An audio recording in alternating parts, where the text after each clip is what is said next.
Hi, hello po mga Kamila. Welcome back po sa ating channel at good morning po sa inyong lahat. Mayroon po akong nakita isang matanda at yun ay nagtatali ng kanyang mga pinalakal na mga karton mga Kamila, at siya ay isang kuba at yun ay talagang pag tinitingnan mo ay nakakaawa ang kanyang sitwasyon dahil talagang siya lang po mag-isa mga Kamila, at wala siyang kasama at napakarami na ng kanyang nakuha. Kaya yun mga Kamila, at siya ay lapitan natin at interviewin. At tara po mga Kamila at samahan nyo po ako. Yan po mga Kamila, meron po ako nadaanan dito na isang matanda ng alakal po mga Kamila. Ito ang garito niya, napakarami na po ng nakuha niya at siguro napakaaga niyang nagsimula. At ito si tatay, at interviewin po natin. Tatay, magandang umaga po sa inyo. Bago po kayo nagsimula sa pangalakal, napakalmusal na kayo? Di pa? Ano oras kayo nasimula, tay? Madaling araw? Alas 4? Ang dami nyo na nakuha, oh. Alas 4 kayo nasimula, tatay. Alas 5. Alas 4 pa daw nagsimula.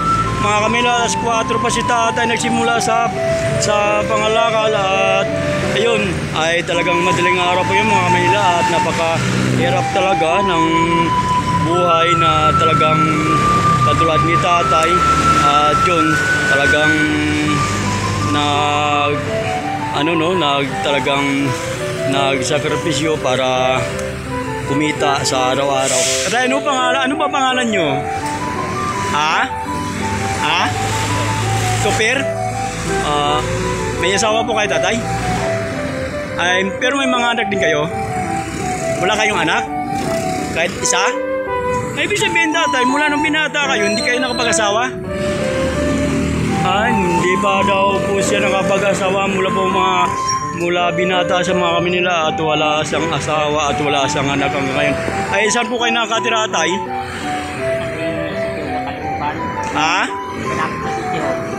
Malapit na ang City Hall siya nakatira. Malapit na ang City Hall nakatira si tatay, City Hall ng Caloocan mga Kamila. At dito siya nakatira. At yun, tanong natin kay tatay kung magkano kinikita niya sa loob ng isang araw. Tatay, bakit mo ginagawa yung mga ganitong bagay, sa anong dahilan?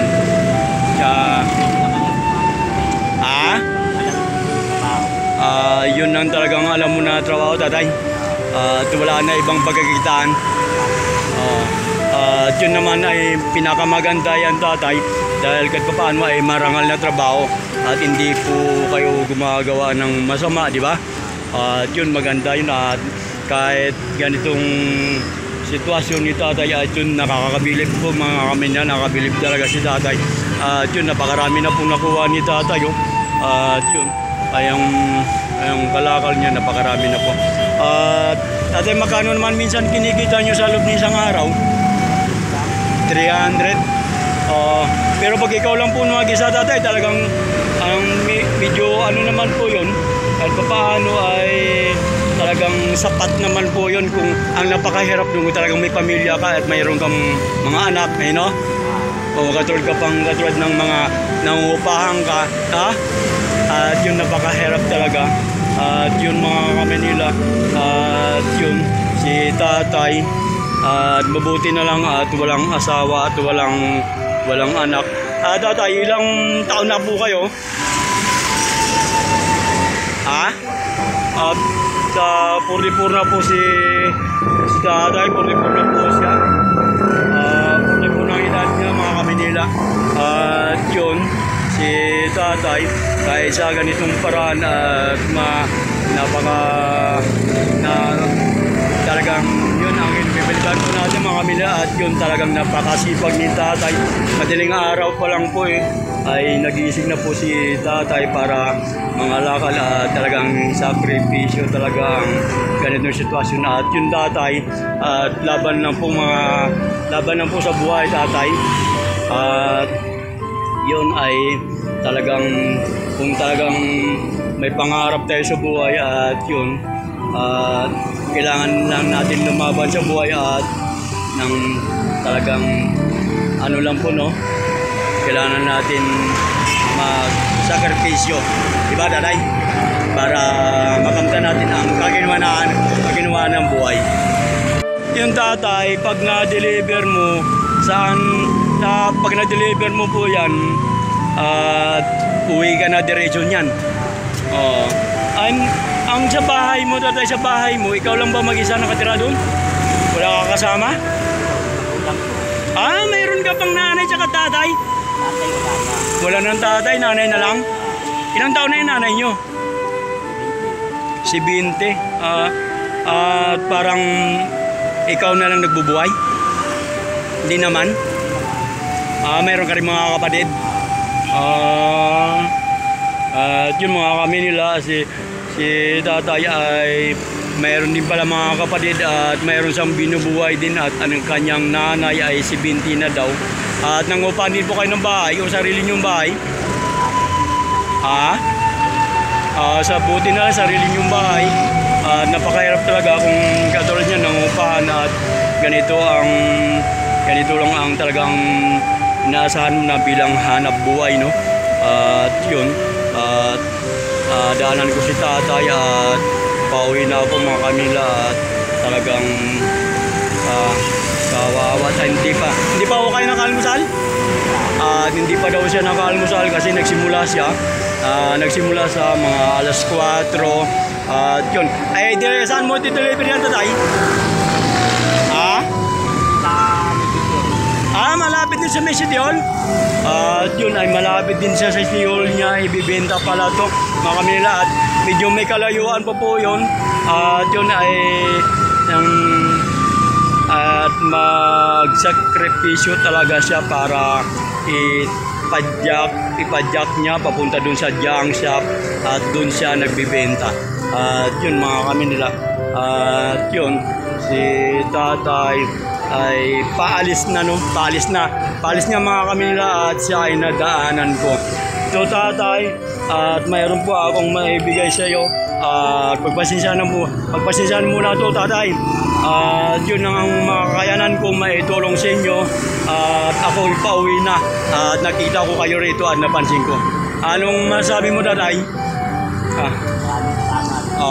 Yun mga kamila at nagpapasalamat naman si tatay kahit pa paano naabutan natin at kahit pa paano ay hindi pa daw siya nakapag-almusal dahil alas 4 siya nagsimula.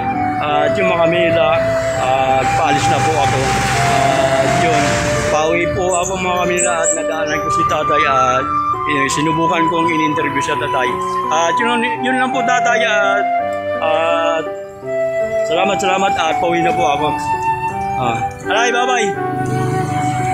Yun po mga kamila, bye-bye. Ayan po mga kamila, si tatay nagbike na at yun ay paalis na po siya at papunta na po siya sa junk shop. At yun, si tatay at yun talagang pag tinitingnan mo po yun mga kamila at parang matanda na at kuba po siya mga kamila, kuba. Pero yun at na parang mas bata pa sa akin dahil 47 pa lang po daw po siya. 47 pa yung edad ang edad niya. At yun na po mga kamila at nandito po tayo sa malapit sa SM Fairview. At yun lang po mga kamila at nakaalis na po si tatay at kahit paano po mga kamila ay binigyan po natin siya ng pang almusal dahil mula po alas 4 ng madaling araw ay hindi pa daw po siya nakapag-almusal at bago po siya naabutan at yun ay paalis na siya, nagtatali po siya ng mga karton at yun ay siya pala nagbubuhay sa kanyang nanay at ang kanyang nanay po ay si 20 na. At yun lang po mga Kamanila, at bago po ako magpaalam at paki-subscribe na lang po sa aking channel Kamanila Rirotas. At yun lang po mga Kamanila, at God bless po sa atin lahat. Bye bye.